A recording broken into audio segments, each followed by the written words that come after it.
least Wukong a lot more manageable. Like we've seen many times of teams being fine with opting into the Viego trade if you want to go towards the Xinjiao. Wukong's win rate as well in the LPL very close to 50%, so we're going to see the Zeri taken off the table, Wukong being left up. Also, the Ahri feels like something to highlight with the amount of impact that Xiye was able to find on it. Yeah, it'll be a priority here in this one, as we've seen dominant gameplay from every Ahri in this series, both Xiye and Mole, and it will be picked up for Xiye yet again. And this puts the ball in IG's court, because you would expect some powerhouse picks to come through. At least we've seen, obviously, you were talking about the Wukong's win rate being about 50%, but I would like to still see some of that skirmish-heavy proactivity come through the jungle, particularly for Shun, and it will be the Wukong. And now, I mean, you could look to go towards AD carry. We've been highlighting the Aphelios a lot as something that can come out. The Gnar being another thing, but I'd kind of prefer if maybe they wait for Gnar on 3, and then you could ban out the Gangplank. Like, of course, WE actually could look to pick the Gnar here themselves and take that one away with how well Zika's been performing on it. But Zika, I have a lot more confidence on taking maybe one of these more volatile matchups and at least having comfort on those champions, because BiuBiu, I mean, hasn't really showed too much Kennen. I doubt BiuBiu would bring out the Aurelia. Just we think about the style of champions he's been able to play and kind of anything else on that line. So Viego locked in, and there we go. Yep. So they do pick this one up, and now it's up to Zika with what kind of counter pick he wants to go towards. Yeah, and getting to see them pick up the top side trio at least will be important in setting up Team WE for victory in this one, especially getting the comfort pick in the Viego for View that we saw him pilot pretty well last game as well. Now, Mole did pick up the Taliyah last game. It did not necessarily work out for IG, but again, that could have just been an execution error, as they are going to go with it yet again. I think it definitely was, right? Because even thinking about game 2, like, remember, IG were almost always the ones trying to be the aggressors. When the game started falling out early was when the Weaver's Wall came in towards topside and the fight got split up and IG fell through. So I definitely think they could show a better performance on this champ than they were able to do in game 1. I'm a bit surprised they wouldn't maybe just try to go towards something they feel comfortable with in top and maybe go for a bit of variance in mid lane. This is still incredibly strong, though. If you did wait for mid, you'd be looking into something more niche. Like, obviously, things like the Vex have been buffed, and, like, I really want to see one of those come out one of these days, but not going to get that this time. IG instead is going to take away some of the comfort from Xing down in the bottom lane. We just heard On saying he feels like Xing's most comfortable when he is just on something that can focus on farming. Yeah, I wonder. Ah, Mazel! Hey. There it is! Yeah, it is. It is. That's what I wanted. I could actually appreciate that one for Team WE, especially with the focus that you're putting on it. But I want to see what IG's response is here with the final ban. Do they just try to lower the totem pole a little bit more for Xing, who did just have that pop-off game on Zeri? Obviously, Zeri not available. They'll ban the new rising sensation in 12.13 in Sivir. Yeah, it seems like IG not really having too much they feel like they need to ban with this, because, I mean, even from what we've seen from the Sivir so far, I feel like Sivir, with the changes, is a pick that is going to be very situational. In some spots be very good, and some spots you're going to be like, what can you really do here? 500 range AD carry against, like, what the enemy's picking. So they go for that. W take it with Sejuani, someone that does do incredibly well into that, well, that can do incredibly well into that Gnar. And now for IG, the fact that W is showing top lane, I feel like matching top and saving support counter pick is what makes the most sense. We've already highlighted some things that go the GP, the Kennen still being available, things like the Camille, much more of a skill matchup, and in my mind, actually being Gnar favored in isolation, it's a lot about getting the jungle involved so Zika can be able to win out. And then we, of course, know as the game goes later in side lanes, you have a lot of pressure, and he will be able to lock down Xing or Xiye in team fights to make sure that Mole and On can follow up. That's what's a bit worrisome when you see the Kalista lock in here, is the amount of lockdown there is in terms of the Camille, and looking at those mid to late game skirmishes that we'll be having between these two teams. And they go with the Amumu too, so just double lock in here for the bottom lane for Team WE, and a very powerful one at that. And I kind of like if IG do go with this, because IG definitely want to round, like, it'd be nice if they can round out with a frontliner and, like, have some more engage, but also have some peel as well, to where, like, Braum, like, you'd have the peel, but it doesn't really feel like you'd be able to impact team fights too much in terms of being able to follow up, to where Alistar, you at least have the peel and the ability to try and get Xing off of On if those 2v2 skirmishes come through, but also be able to follow up and set up in team fights. So both teams indexing into all in and indexing into wanting to get in the other's face. IG feels like they have a bit more tools in terms of being able to play out in side lanes, considering they have the Camille, who will be able to win out later on, and also having the Weaver's Wall, which should just ensure you're able to get to a play before Xiye does, to where WE still have a lot of engage, still have a lot of movement opportunity. It's just about if they can start setting up that bot lane for success. Yeah, and obviously you see that trio of IG in the way that they got the Camille as well as with the Taliyah mid lane. You expect a lot of that mobility and the play calling, decision making to come through for them in that mid game and the early states of the game as well when you're trying to get a lead for those 3 skirmishes and set up for the Alistar and the Aphelios bottom lane. But also want to talk about that Alistar a little bit because Kedaya came into the series game number 2, whipped out the Alistar, was finding multi-man headbutt pulverizes, finding great engages. I'm really looking at a Wink here to turn it on in game 3. I don't know about you, Jordan. I mean, to me, it's about IG gave, so many windows for that to happen. So the question is if WE gives those same windows. In my mind, the thing I'm looking towards is how WE respond to IG's game plan. Because I think IG's game plan very clearly points to playing around topside this time around.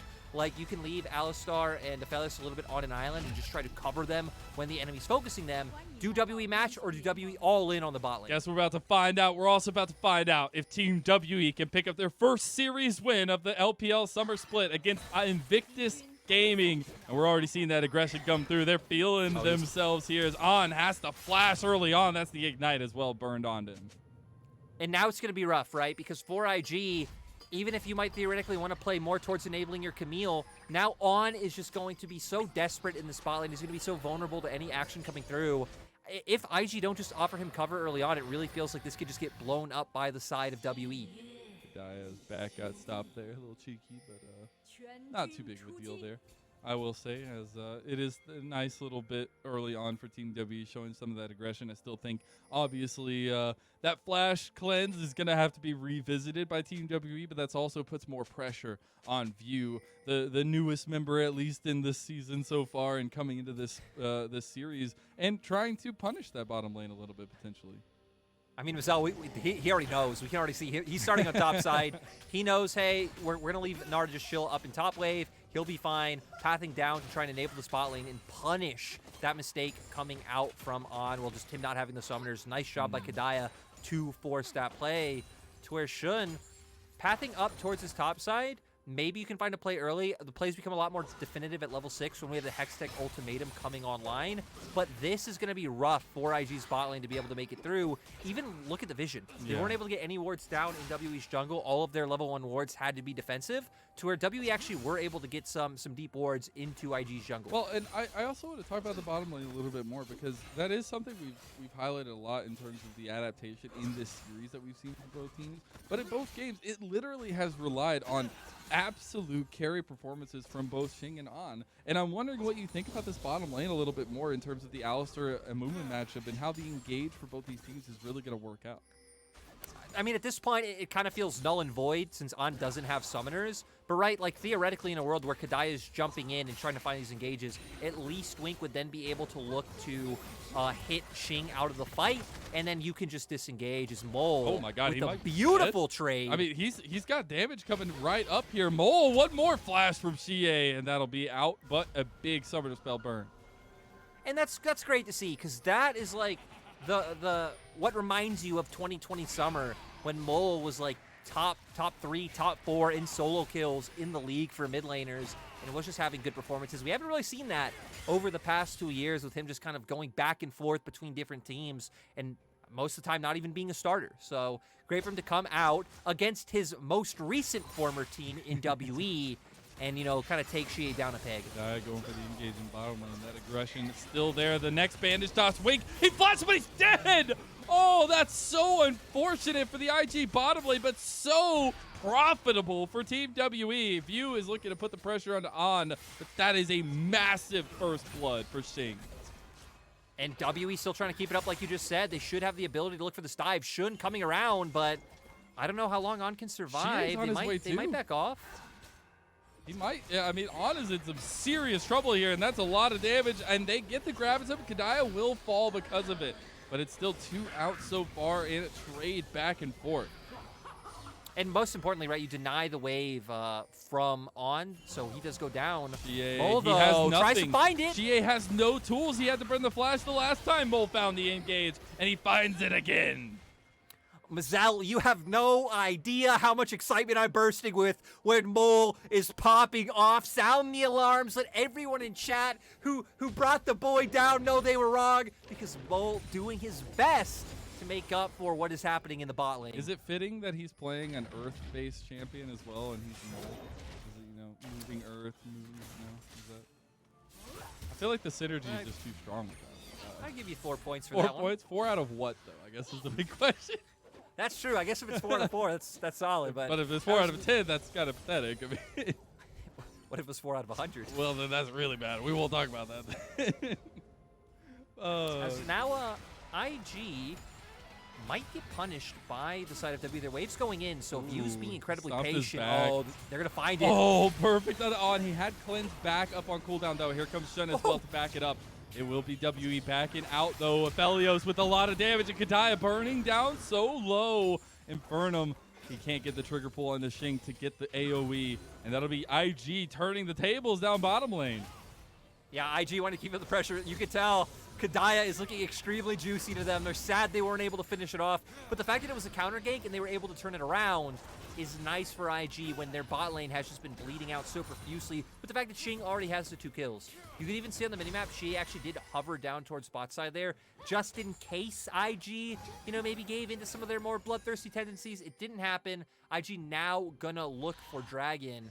And it seems like they've at least stemmed the bleeding and are finding solidify a little bit. Is for WE, right, since you do have this 2-0 Kalista, you can at least keep banking on the fact you can find those kills in bottom lane. And that, right, shouldn't be around forever to be able to cover them. If they can get some deep vision, especially in IG's bot side jungle, and try and spot him out and have more guaranteed plays, that's what I want to see from WE. I think that Shun actually has some really good timing on the map here, though. They get the first dragon for IG, and he'll have time to clear up towards the Rift Herald that's spawning in a minute and 40 seconds. So a lot of control from IG possible out on the playing field here for them, but this is exactly what I wanted in this game 3 here, Lyric. I know it's still early on, but we aren't seeing that one-sidedness that was developing so early in both the games prior, and we're seeing some of that fight back, some of that aggressiveness, some of that volatility that we know and love.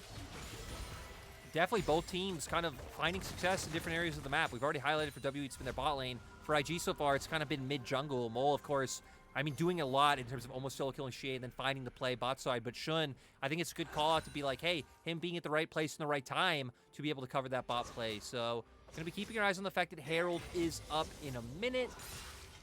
For WE, they should have push in bot to be able to rotate their bot lane up first if they want to look for that. And then a lot of it coming down to if IG want to contest, W want to go for it. But, you know, how close is BiuBiu to Gnar? Can he find those angles? Doesn't have the ult up just yet. But Zika on the opposite side, you do have the Hextech ultimatum. And IG have a lot of CC to lock people up for the Taliyah. So we kind of have different, I'd say, skill points or different key abilities that each team needs to be looking to hit for, you know, a fight to come out successful. So I want to do a little bit of future sight here as we have a bit of time before we get to those skirmishes, because we have the 2-0 Xing, right? We have the 2-0 Kalista. But then you're also looking across the table at some pretty good scaling factors, and especially, you know, the lockdown that can come later on. Do you still think that, you know, Xing and the rest of Team W really need to put the pedal to the metal here?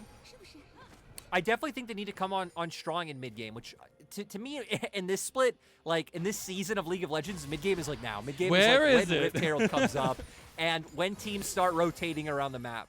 Because, like, when you have these ultimates online, if W can find the big combo, right, Kedaya locking numerous people down once he hits 6 with his ultimate into maybe a huge Gnar ultimate, that is just such, like, a long amount of CC that could be on so many members that could really favor W in a fight. Where for IG, you have a lot of lockdown, but right, some of it being single target like the Camille or like Mole if you can find the seismic shove. So I think it's definitely going to come into the thick of things is both teams actually not feeling too confident to start this one up just yet and are both just going to posture on mid lane for Prio. So this is what I was talking about for Shen. I thought he had a really good path towards the Rift Herald fight. He didn't take necessarily the path that I thought he would take, but they do make it to the Rift Herald first. But now we're turning up for a 5v5 fight. BiuBiu has the first move here from the top lane. Kedaya has to flash away from the engage that he pulled. Yeah, WE, I think being a little bit too quick to pull the trigger. You can see Mole actually wanted to make a play on top first, and you have your 2 members try to lock down BiuBiu and turn into a 5v4, but Kedaya just sending it gives IG over at least an advantage of summoners. That's Rift Herald going down, though. Here comes Zika on the side. Invictus actually BiuBiu. contest that. That charm doesn't connect. The Rift Herald will go over to Team WE, and Shun is just down and out of the fight. Haymaker, and here comes the Fate's Call as well. Wink with a nice little re-engage there, but not much coming of it. And Team WE come out on top, and with all 5 members still alive. IG not really being able to take that fight. That's why when you were asking, does WE want to put their, kind of slam on the gas, the answer was yes, because this is where their composition can really come online in front of neutral objectives when they have the Mega Gnar available. We're going to see them go in, but for IG, like, a lot of your stuff being single target, or like, sure, Shun can look for the engage, but there's just so much frontline and so much CC coming out from WE. We see the Amumu combo into BiuBiu's ultimate to be able to lock these members down after Shun was already bursted, and it just sets up for another kill going the way of WE. That's, man, momentum. Talk about momentum. Team WE are rocking and rolling here in this first series of the night, and I'm very excited. 3 kills on Xing. They're getting this Kalista ahead, and they need to continue to prioritize resources down towards Xing, or even I would appreciate some towards Xiye too. But to see this Kalista, to see Xing specifically come out big in a second game in a row, I mean, it would just be incredible. And yeah, you hit the nail on the head. For WE, I want to see them playing down towards that bottom lane. For IG is Shun. Here comes the Weaver's Wall to join. It's a 2v2 starting out, and Shun wants to continue to fight forward. The Cyclone blast on, and Biu is dead. That's a nice response, and maybe even Xiye falling. That's a flash. An easy bonk on the head. Bottom lane, though, we got a 2v2. We get the engage from Kedaya. Nice Curse of the Sad Mummy. On is into the bush. He can't be seen. He's trying to, but the bandage toss connects, and Kedaya is going to follow him to the grave. He puts him there and walks away towards Wink. Wink going in for the headbutt, but you're just going to get eviscerated from the spears of Xing, and Shun just has to kind of watch. Mole on the side here doesn't have the Weaver's Wall. Team WE's bot lane is on fire. I mean, we're seeing exactly what we hit on about for WE, the bot lane. For IG, it's about mid-jungle. The fact that they were able to find that engage is so huge and can keep doubling down on the advantage that they have. It's actually IG that wants to be the aggressors, which surprised me so much. They do both have level 6, which is what I'm guessing they're banking on to be able to take a fight. But I feel like Xing just has so much damage at this point in time. Even after you get locked down by the Alistar, you can just follow up. The fact that your mid-jungle just won so heavily from IG, I feel like that's when you guys should have just backed up, played a bit safe. You see that they're winning, and then you could have numbers advantage and punish this Kalista. But they kind of gave Xing and Kedaya exactly what they wanted. And once again, I mean, Xing and Kedaya are going to take advantage of every mistake you make. We already have a Mortal Shield bow. I don't want to harp on it too much, but I got to beg the question of, like, is Kedaya the factor? At this point, like, it just feels like Team WE turned it on in Game 2. And I've already stated that you can talk a lot about the picks themselves being a bit different, you getting the engage for Kedaya, but it just feels like him and Xing are on the same page. They're definitely on the same page, and I can tell you what the communication's probably like is like, hey, do you think they're going to jump into us when we are way ahead, have way more stats, and can definitely just win? And then Kedaya's like, yeah, we could do that. I have buttons you know what? I can press. All right, well, we got a little bit of a lull period while Team WE taking this dragon. We do have a contest coming up here potentially for Shun, but that's way too many numbers and way too many bodies for Team WE. While we have this moment, while we have the invade coming out, what's your favorite superhero here as we're on Super Saturday? Favorite superhero? Just off the cuff, first one that comes to mind. What's your favorite superhero? I have too many. Too many. Okay, first two. Yeah. First two. I'll give you 2.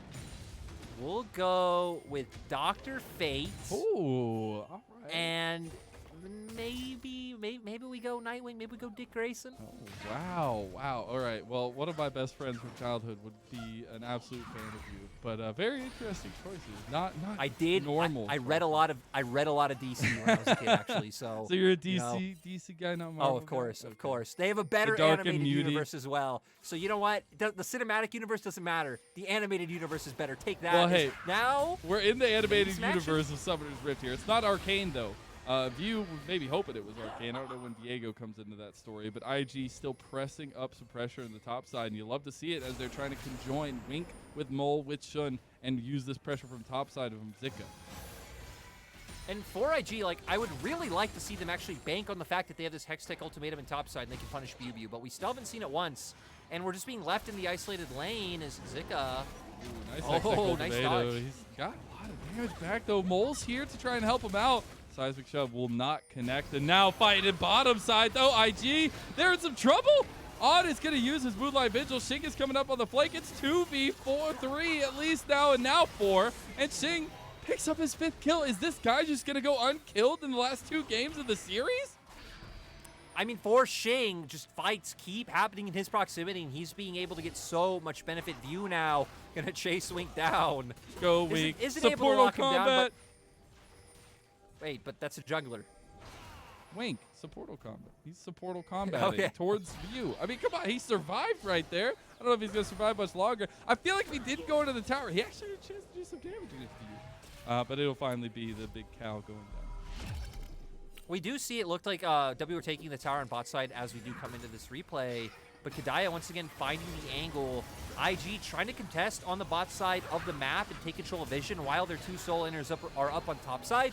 Does give Kedaya the angle. He does take advantage. And On just not having enough damage because look, once Xing gets in the fight, just absolutely deleting this Aphelios. Very uneven fight as well. Very interested that WE didn't try to peel out of that. But again, the chase down, the lockdown, really, really good for them to kind of follow all of that up. But now we see on top side the movement from IG. They're trying to move around mid lane, trying to catch out Kedaya. Does take a lot of damage. Luckily, that Seismic Shove did not connect, or I think that would have been a dead Amumu. He will be just fine. Does still have his flash, so even if he does get a little bit caught out, he'll be... Mole! Xie's just dead. And those are the kind of picks that Mole can set up with this Taliyah. Honestly, this has been the best game of League of Legends we've seen Mole play in years. He really is IG's only hope, it feels like, at this point. But I don't know how far that hope will get you against, just how far ahead it feels like the side of WE are with some of these items coming through. And WE, once again, they know, okay, someone got picked off. IG have control of top side, making one of these cheeky brush plays, kind of expecting someone from IG to walk over. IG, though, aren't going to fall for it.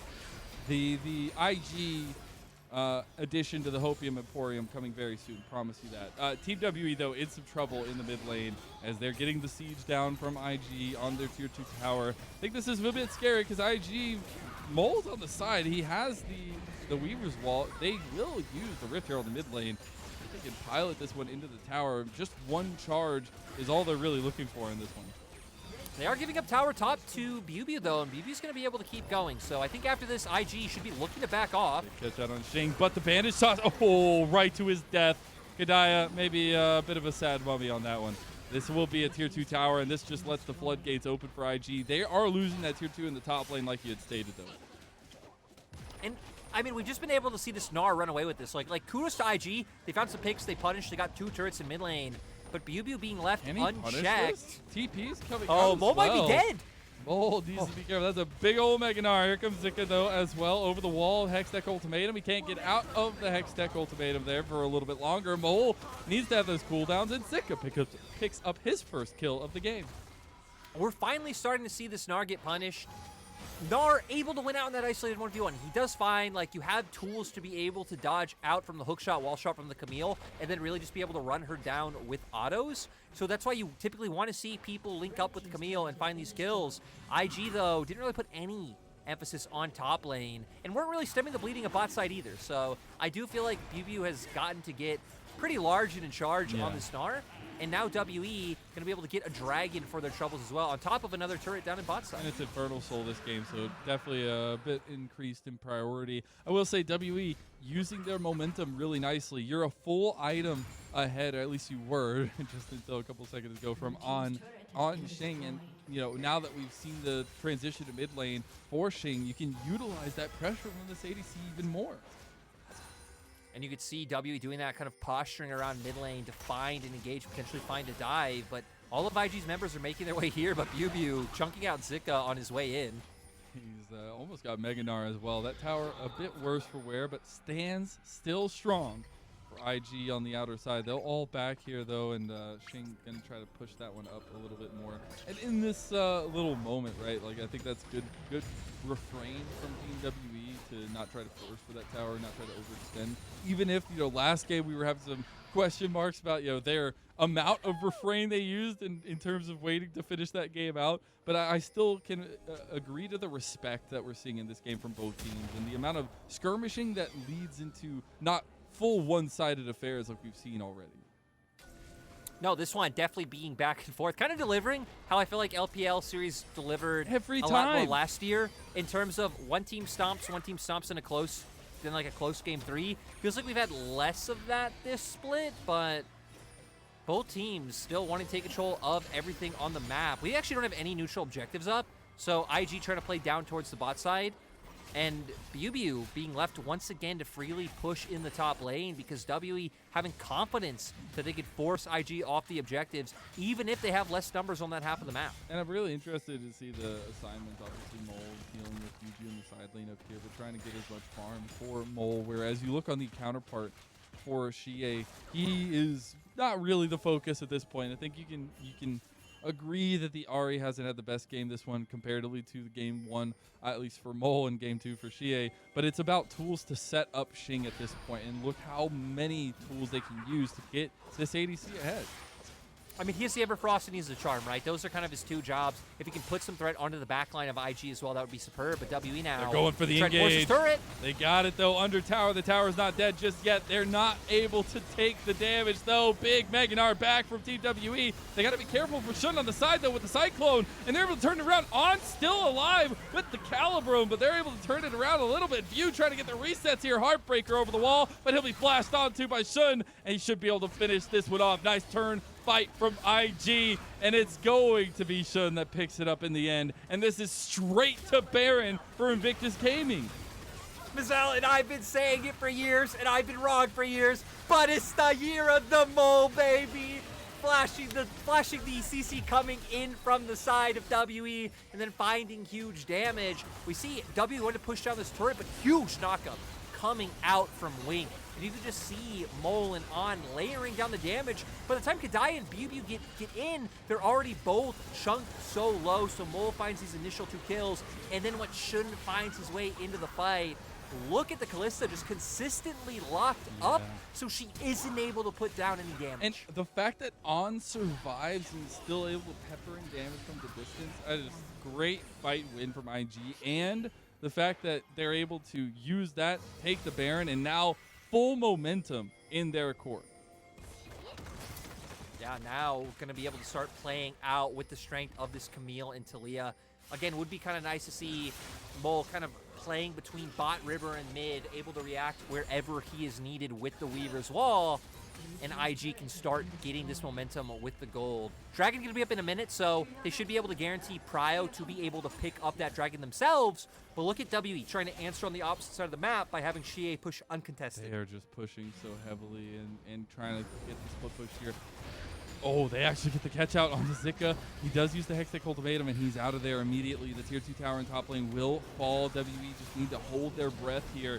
There's 5 members from IG. It's not a fight you want to take. You want to keep letting them push, as now Zika will be responding to Xiye in perfect timing. He'll be getting that back off. But something that just comes to mind here is, like, it can't end like this again for Team WE, right? Like, they get so close every time. And this big momentum shift, while not a game decider, is so troubling for Team WE in terms of finishing out this game.